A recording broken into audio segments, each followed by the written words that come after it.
Fal, apa sal kau satu kelas dengan aku ah? Tak boleh ke? Tak boleh. Kau kan tu. Panjang ceritanya. Masa daftar sekolah dulu. Sebab tu aku masuk kelas darjah 1.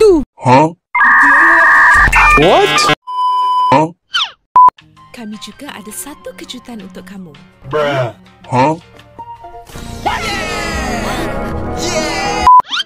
Rizwan?